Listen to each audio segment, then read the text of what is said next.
नमस्कार। आप सभी के सामने आज एक और छोटी सी कहानी लेकर के आए हैं। कहानी है आपका एक रेल से संबंधित है। आप सभी लोग रेल को तो जरूर देखे होते हैं। जो रेलगाड़ी होती है उस रेलगाड़ी में तकरीबन 20 से 22 डब्बे लगे होते हैं जिसको हम लोग कोच बोलते हैं। और वो जो कोच होते हैं वो सारे कोच अलग अलग होते हैं। जिस अलग अलग कहने का तात्पर्य यह है कि उसमें से कुछ आपका जनरल कोच होते हैं जिसको अनरिजर्व बोलते हैं, उसमें से कुछ स्लीपर होते हैं, कुछ एसी थर्ड क्लास होता है, कुछ एसी सेकंड क्लास होता है और कुछ एसी फर्स्ट क्लास होता है। 4-5 प्रकार के कोच एक फॉर्मेशन एक ट्रेन में लगे होते हैं।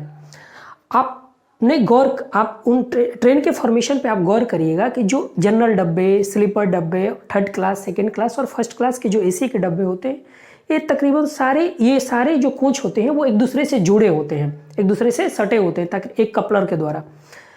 तो ये जो कोच होते हैं जैसे जनरल कोच और स्लीपर कोच, इन कोचों के बीच की जो दूरियां होती है मात्र 2 और 3 कदम पर होता है। मतलब कि अगर आप जनरल कोच से स्लीपर कोच पे जाना चाहते हैं, अगर गाड़ी प्लेटफॉर्म पे लगी हुई है तो आप 2 कदमों के बाद स्लीपर कोच में चले जाएंगे, फिर 3-4 स्लीपर कोच मिलेंगे, फिर 2-3 कदमों के बाद जैसे ही स्लीपर कोच को खत्म करने के बाद आप एसी थर्ड क्लास में पहुंच जाएगा। इसी तरह से आप सारे कोच में आप पहुंच सकते हैं जो फर्स्ट और सेकेंड क्लास और फर्स्ट क्लास होते हैं। तो इनकी जो दूरियां होती है आपका 2 से 3 कदमों पर ही होता है।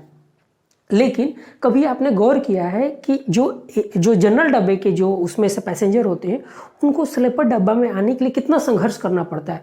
संघर्ष कहने का मतलब ये है, इसके पीछे का तात्पर्य ये है कि मतलब कि जनरल डब्बे का किराया तकरीबन मान लिया जाए कि 500 रुपया है, तो वही स्लीपर डब्बे में आने के लिए उनको किराया आपको 1000 रुपया देना पड़ेगा।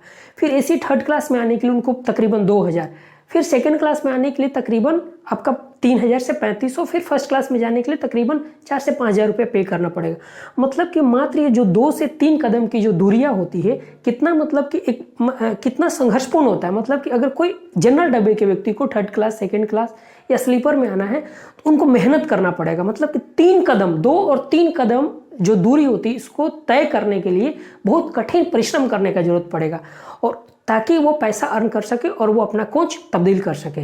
मतलब कहने का मेरा मतलब यही है कि आप देखने में तो वो सिर्फ 2 और 3 कदम के दूरी पर सारे कोच एक दूसरे से सटे हुए हैं, लेकिन उसमें यात्रा करने के लिए हमें उसके पीछे काफ़ी संघर्ष करना पड़ता है, तब जाकर के हम ये 2 और 3 कदम की दूरी तय कर पाते हैं।